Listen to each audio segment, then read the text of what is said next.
저에게 대림절 네 번째 주일을 허락해 주시고 주의 탄생하심과 다시 오심을 소망하는 마음으로 오늘도 주의 전에 모여 예배함으로 영광 돌리게 하심을 감사드립니다. 하나님, 오늘도 예배 자리에 나온 모든 성도들의 발길을 복되게 하여 주시고 은혜 내려 주시옵기 원합니다. 말씀으로 은혜를 주시고 믿음을 일깨워 주의 나심과 다시 오심을 소망하는 마음으로 은혜를 덧입혀 주시며 우리의 모든 예배드림이 하나님께만 영광이 되게 하여 주시옵소서. 예수 그리스도 이름으로 기도하옵나이다. 아멘. 오늘은 금년도 성탄절을 하루 앞둔 그런 날입니다. 대림절 네 번째 주일이죠. 대림절 네 번째 주일은 흰색에 가까운 흰 초에 불을 밝히게 됩니다. 이것은 주님의 이 땅에 나심, 하나님의 귀한 선물 주심에 대한 그런 기쁨을 상징하고 있죠.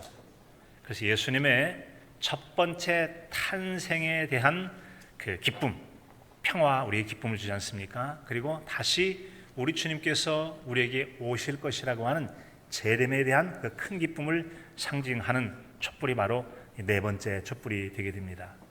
바로 그래서 우리는 그런 믿음을 가지고 이 성탄절이 다가오는 대림절 주일에는 곧 주님께서 오신다, 처음 탄생하셨던 예수님의 첫 번째 성탄을 축하하고 다시 오실 주님의 재림의 때를 잘 준비함으로 맞이하겠다라고 하는 그런 신앙적 준비를 하고 또 주님 성탄절을 맞이하는 우리의 신앙의 절기가 바로 성탄절을 할 수 있습니다.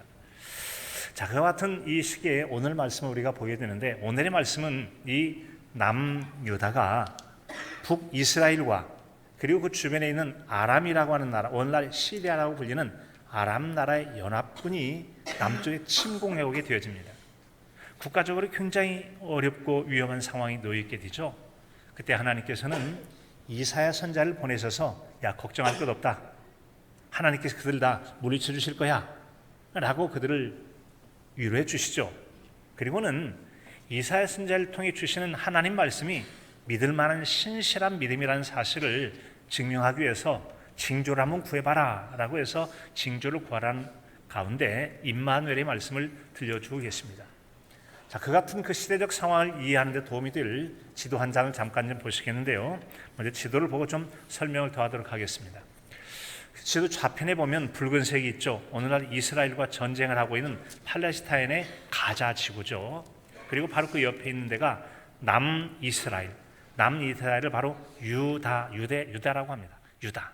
그리고 우리 휴전선처럼 그 중간에 선이 있고 북이스라엘을 북이스라엘이라고 하고 남쪽에는 남이스라엘을 유다라고 말해요. 그런데 이 북이스라엘이 오른쪽에 청록색에 해당되어지는 아람, 오늘날의 시리아에 해당되는 아람 군대와 북이스라엘이 연합을 해서 남쪽 이스라엘, 즉 유다를 침공해 오게 되어진 거죠. 굉장히 위기 상황 가운데 어찌할까 하고 국가적인 상황이 풍전등화라고 하죠. 바람 앞에 촛불처럼 위기 상황이 있을 때 하나님께서 이사야 선지자를 통해서 야, 하나님께 도움을 구하라 라고 하는 그런 마음이 있었어요. 그런데 이 남유다는 저 북쪽에 있는 끝쪽에 보면은 아시리안 엠파이어라고 해서 아수르 제국과 힘을 합해서 이 두 나라에 대해서 맞서려고 했습니다. 사실 이 북이스라엘과 아람이라는 나라가 이 남유다에게 제안을 했어요. 야, 저 위쪽에는 아수르가 강대국이 돼가지고 언제 우리를 침략할지 모르니까 우리 똘똘 뭉쳐가지고 저 위쪽에는 아수르 제국과 맞서 싸우자. 싫어, 그렇게 하지 않을 거야 라고 거부를 하니까 뭐라고 하면서 이 북쪽에 있는 두 나라가 연합해서 남쪽을 침공한 거예요.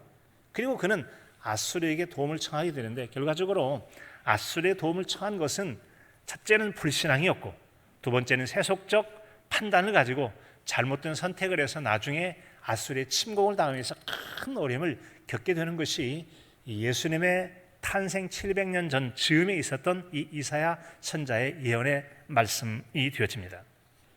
이 내용은 오늘 이 시대를 살아가는 우리에게도 똑같은 교훈을 주는데, 우리 눈앞에 발등에 불 떨어진다고 한 것처럼 현실적인 어려움이 있게 됐을 때 신앙적 선택을 통해서 하나님 바라보고 하나님의 은혜를 구하고 주의 도우심을 힘입어 문제를 해결할 것이냐, 아니면 인간적인 방법으로 머리를 쓰고 재물을 의지하고 사람 의지하고 권력 의지하고 백을 의지하고 각종 인간적 방법으로서 세상의 문제를 해결해 보려고 발버둥 치느냐, 아니면 하나님을 의지하고 도움을 구해서 승리해 가느냐를 우리에게 교훈해 주고 있는 것이죠.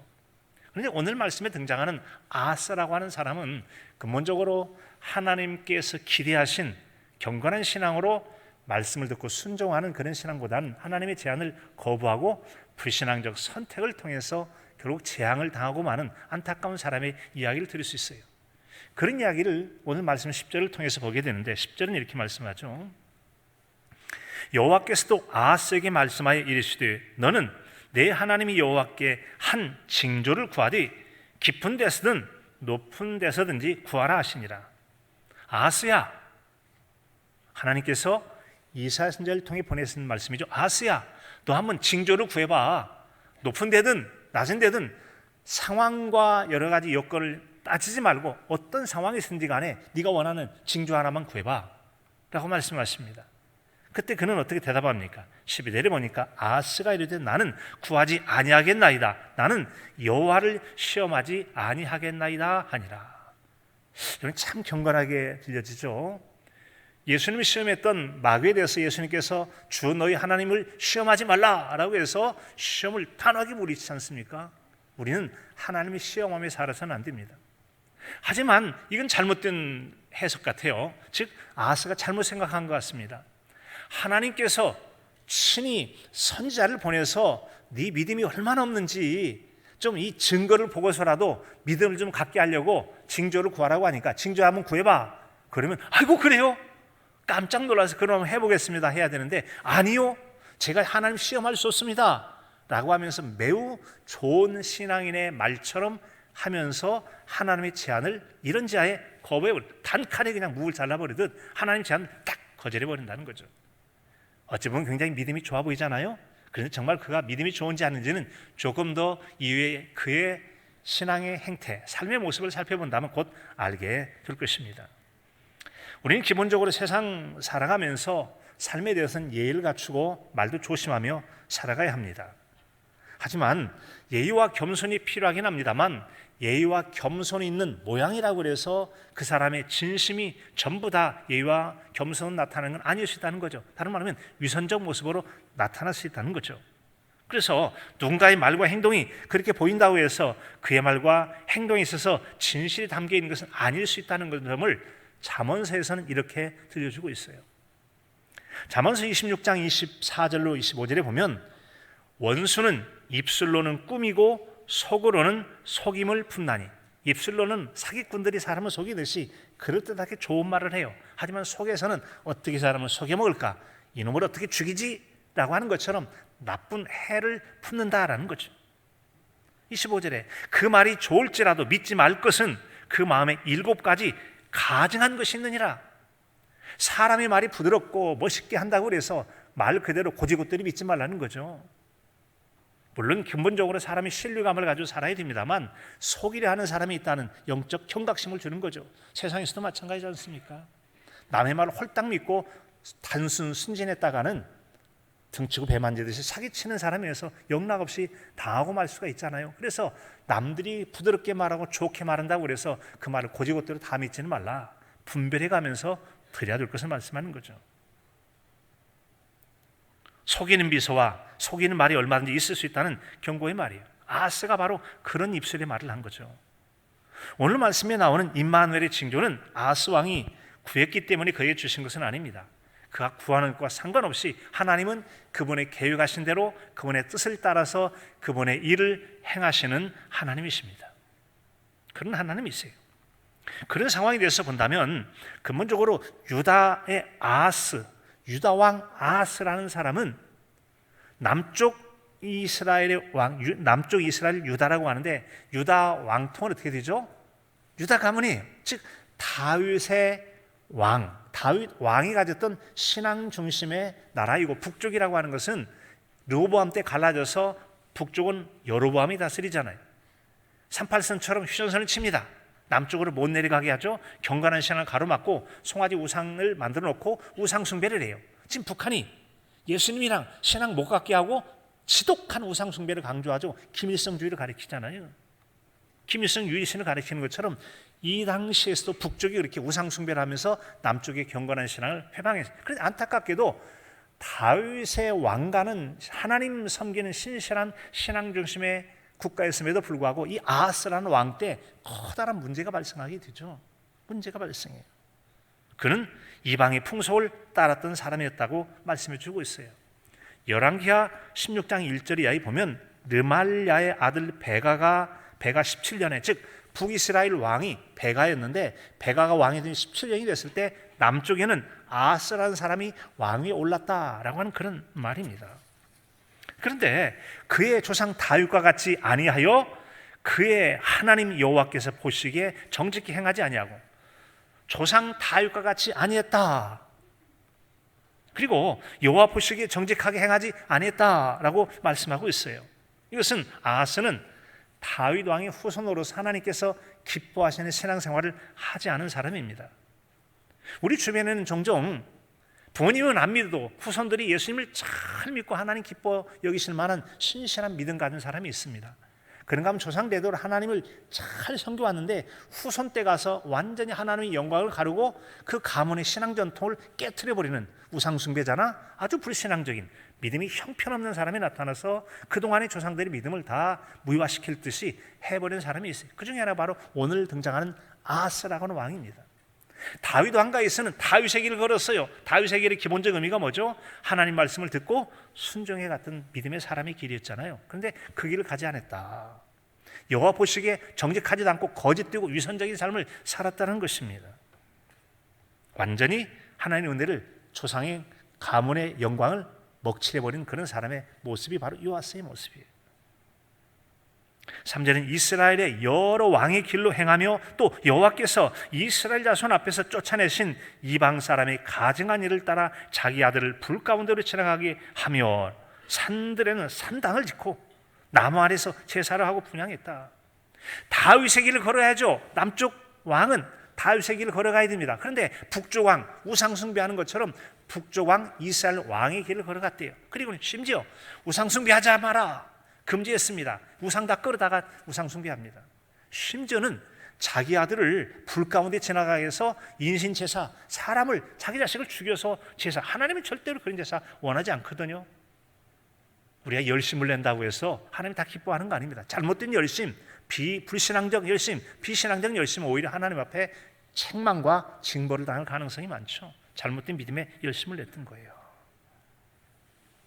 이것은 마치 여러분 이 남한의 자유 대한민국에 사는 사람이 북한의 사상을 기뻐 여기면서 그 일을 행한다. 이것도 문제가 되는데 남한의 대통령이 만약에 북한의 사상을 가지고 그 북한의 잘못된 여러분 정치를 이 땅에 세가면서 민주주의를 억압을 하게 된다면 그런 대통령이 적합한 대통령이겠습니까? 지금 유다의 왕이 꼭 그런 꼴이에요. 해서는 안 될 북쪽에 있는 우상 숭배는 다 끌어왔어요. 하나님 경건하게 숭배하는 하나님 참된 신앙은 하지 않아요.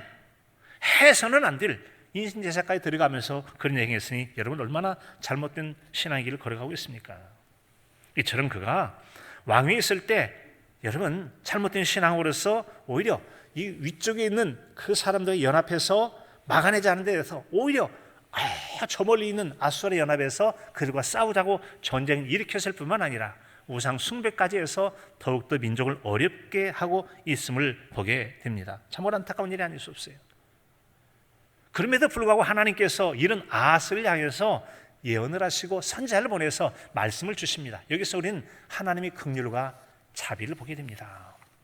하나님께서는 우리가 좀 부족해도 우리 조상 덕을 본다는 말이 있는 것처럼 다윗에게 약속하신 언약을 하나님께서 지키기 위해서 불량한 다윗의 후손이 나타났지만 그에게도 하나님은 사랑을 베풀어 주십니다.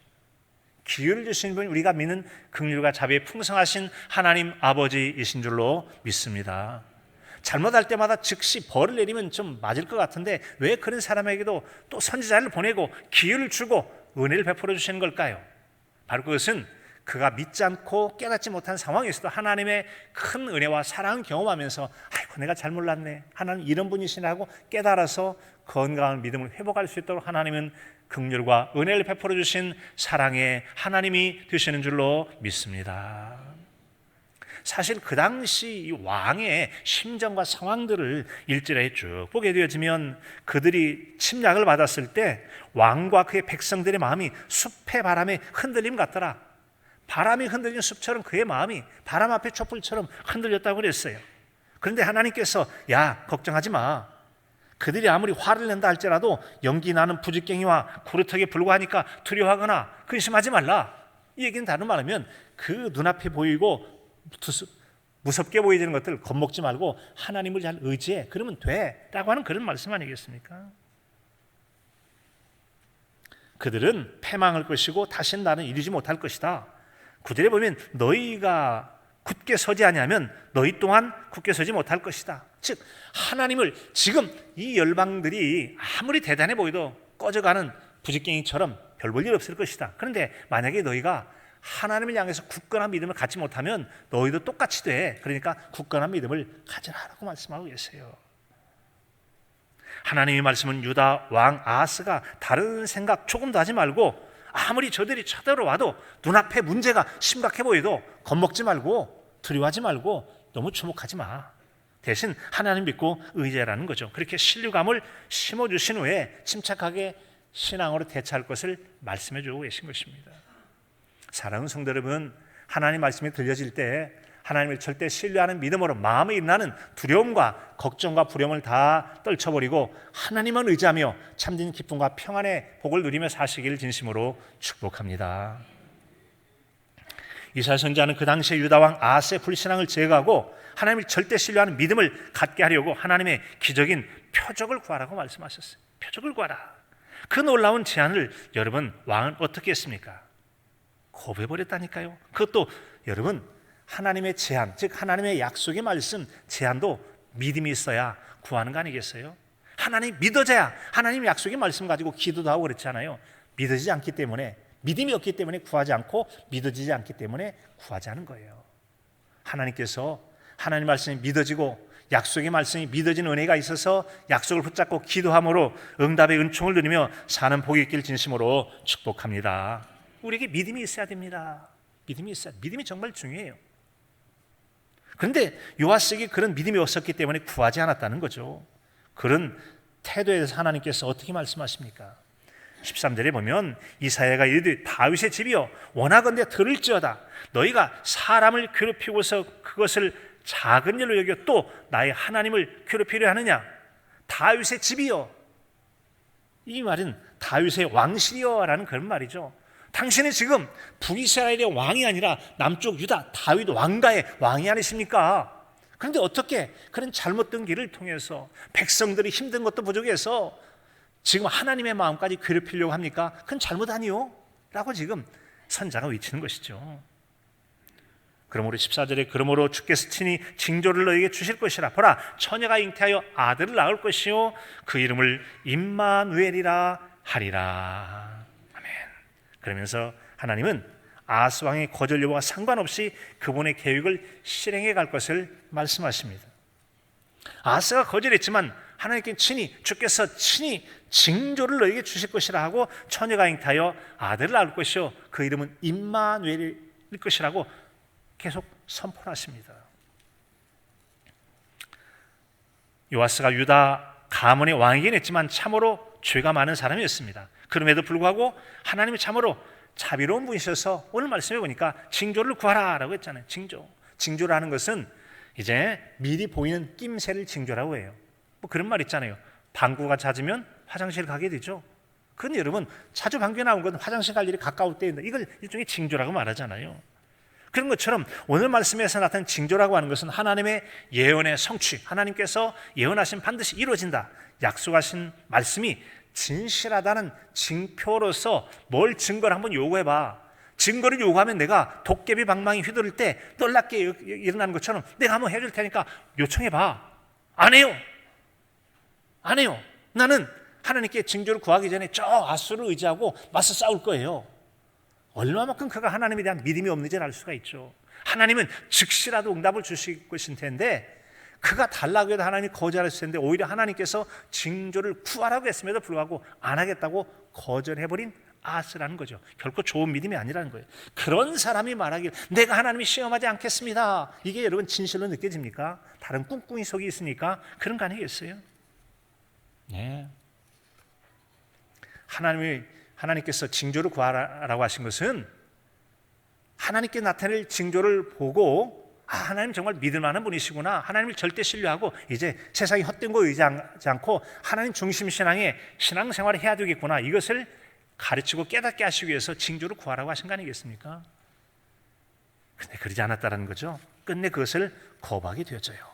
16절에 보니까 내가 미워하는 두 왕이 황폐할 것이다. 그 북쪽에 있는 북이스라엘과 아람이 황폐할 것이다. 아수르에 의해서 멸망당하지 않습니까? 황폐할 거라고 말씀하세요.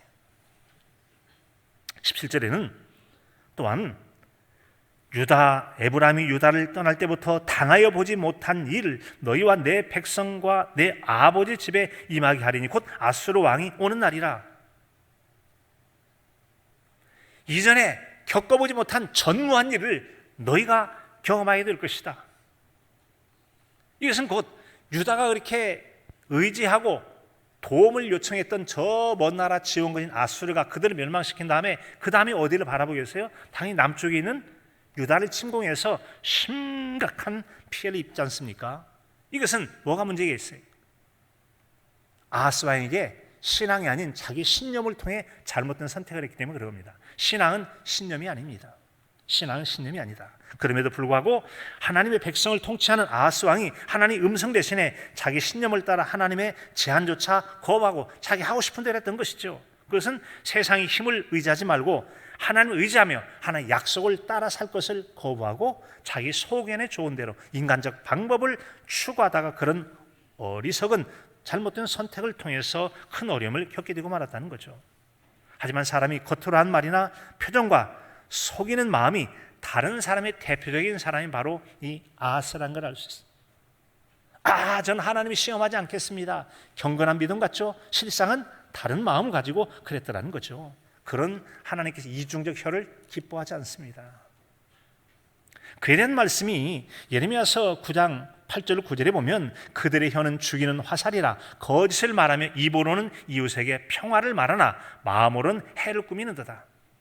입에 기름칠하듯 사랑을 말하고 우정을 말하고 친교를 말하는데 속에서는 죽일 생각, 사기칠 생각, 속일 생각, 해할 생각을 꾸민다는 거죠.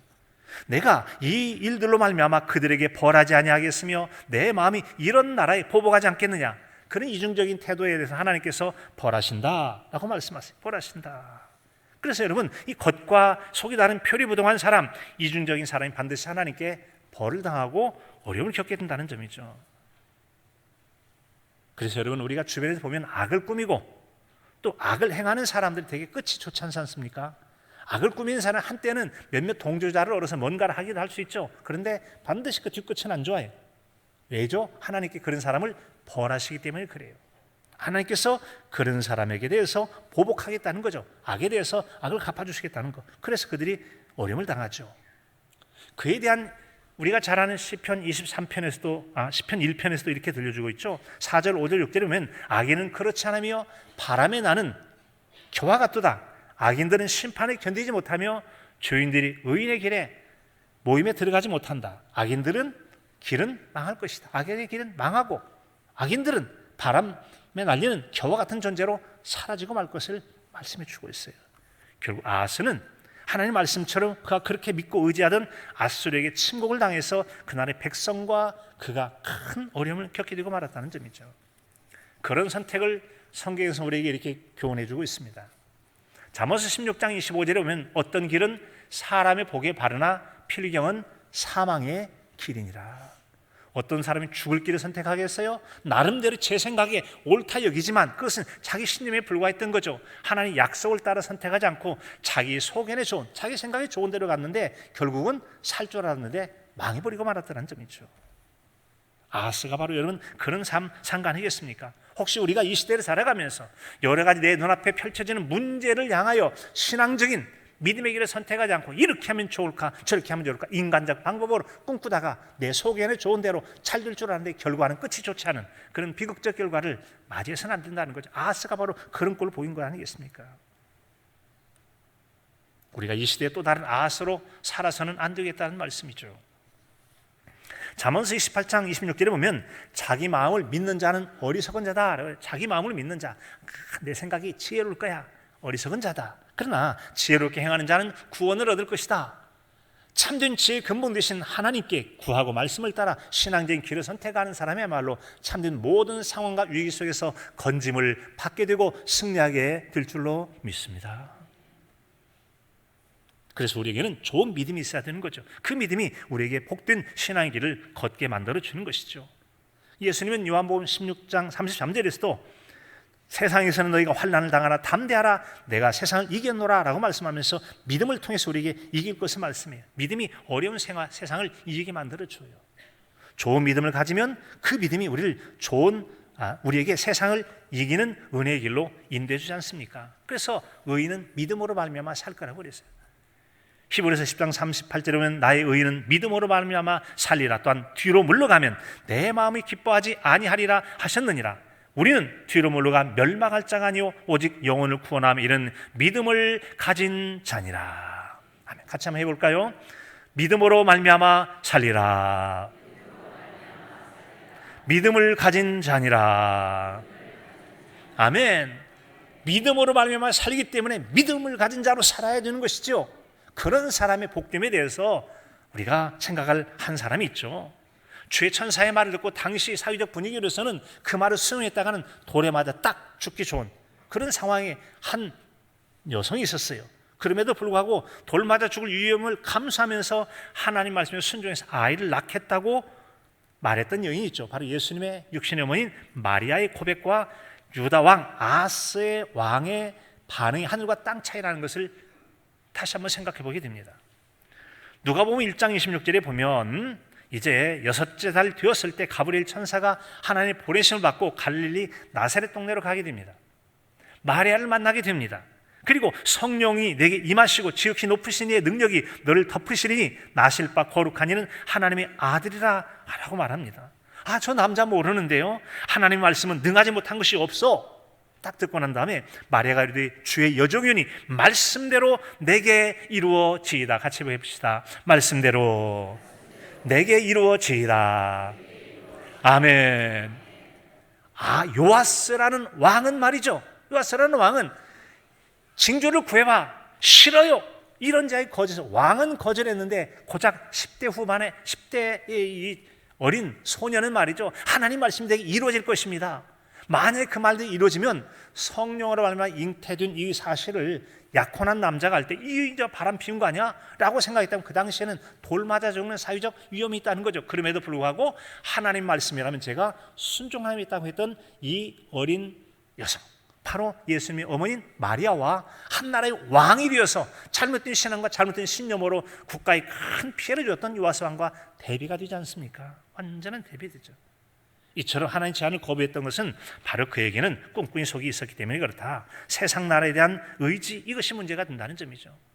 오늘날도 여러분 점점 신앙의 위기 상황이 마치 이 아람과 북이스라엘의 연합군의 침공을 받는 것처럼 우리 신앙이 얼마나 많이 지금 침공과 위협을 당하고 있습니까? 세속화의 물결, 그리고 코로나19 시대 이후 정말 모임이 약해지는 신앙의 약화들이 많이 있습니다. 그리고 언제 죽을지도 모르는 인생 멋지게 한번 세상 즐기다 살아야 될 거 아니야? 즐기다 가야 될 거 아니야? 그런 마음이 점점 많아지면서 하나님 말씀에서 슬금슬금 멀어지기 시작합니다. 적당히 신앙생활하고 세상에서 좀 즐기고 멋지게 살아보려고 신앙에서 멀어져가는 이때가 바로 어쩌면 우리가 위기에 침공을 당한 그런 요아스 남유다와 같은 상황이 아닌지 모르겠습니다. 그때 신앙적 대처가 뭡니까? 그렇지, 세상적 방식으로 재물을 쌓고 사회적 처세를 해가면서 멋지게 즐기면서 하나님의 신앙에 대해서는 멀찍이 멀어지는 이런 요아스와 같은 방식들, 세상의 것을 의지하고 살려는 세상 풍조를 따라가는 그런 우리의 모습은 아닌지 우리는 돌아봐야 할 것입니다. 신앙적 제안을 받아도 이런저런 매우 겸손한 말로서 거부를 합니다. 그 가운데 혹시 우리가 요아스 같이 꿍꿍이 다른 속에 있어서 그런 건 아닌지 우리 자신을 돌아보자고 하는 것이죠. 우리가 비록 주님의 말씀을 받든지 받지 않든지 간에 하나님께서는 임마누엘의 말씀을 일방적으로 선포하신 것처럼 하나님의 때가 되어지면 우리 주님은 다시 재림하여 우리 가운데 오시게 될 것입니다. 그때는 우리의 준비된 여부와 상관이 없게 되어지죠. 배짱이가 다가오는 겨울철에 그때를 위해서 먹을 걸 준비하든 안 하든지 간에 겨울은 찾아오게 된다는 거죠. 준비되지 않은 배짱이는 추워 굶주려 얼어 죽고 말게 되는 거 아니겠습니까? 주님 다시 오시게 될 것입니다. 주님 반드시 다시 오시게 됩니다. 그때 우리가 준비한 자는 아름답게 은혜롭게 맞이하지만 그렇지 못할 때는 추위에 떨고 굶주린 그런 배짱이 같은 그런 시대를 맞이하게 될 수밖에 없다는 거죠. 그래서 우리에게는 믿음이 참으로 중요해요. 믿음이 없이는 하나님을 기쁘시게 못하나니 하나님께 나아가는 자는 반드시 그가 계신 것과 또한 그가 자기를 찾는 자들에게 상 주시는 이심을 믿어야 할지니라. 믿음으로 잘 준비해서 약속의 복을 누리실 수 있기를 바랍니다. 같은 맥락에서 주신 말씀이 영접하는 자 곧 그 이름을 믿는 자들에게는 하나님의 자녀가 되는 권세를 주셨다고 그랬어요. 믿어야 하나님의 자녀가 되고 하나님의 자녀가 될 때 하나님의 그 풍성함과 하나님의 복락을 누리며 사는 것 아니겠습니까? 하나님 믿는 자에게 베푸신 약속이 있습니다. 그런 약속의 복을 풍성히 누리시길 다시 한번 진심으로 축복합니다. 오늘의 말씀을 다시 한번 전하고 마칠까 합니다. 그러므로 주께서 친히 징조를 너에게 주실 것이라. 보라, 처녀가 잉타하여 아들을 낳을 것이요 그 이름을 임마누엘이라 하리라. 우리가 믿고 영접하든 영접하지 않든 하나님이 계획하신 대로 주님을 우리 가운데 다시 보내실 것입니다. 재림의 때 아하스와 같이 잘못된 신앙으로 어려움을 당하는 자가 아니라 마리아와 같이 하나님의 뜻대로 되기를 원하는 겸손하고 준비된 마음으로 말씀을 받아서 첫 성탄의 축하뿐만 아니라 다시 오실 재림의 때를 준비하여 약속하신 은혜의 복을 풍성히 누리리. 세상 끝날까지 내가 너희와 항상 함께 있겠다는 임마누엘의 은총의 복을 누리며 사시는 저와 여러분의 복된 신앙이 될 수 있기를 간절함으로 축복합니다. 하나님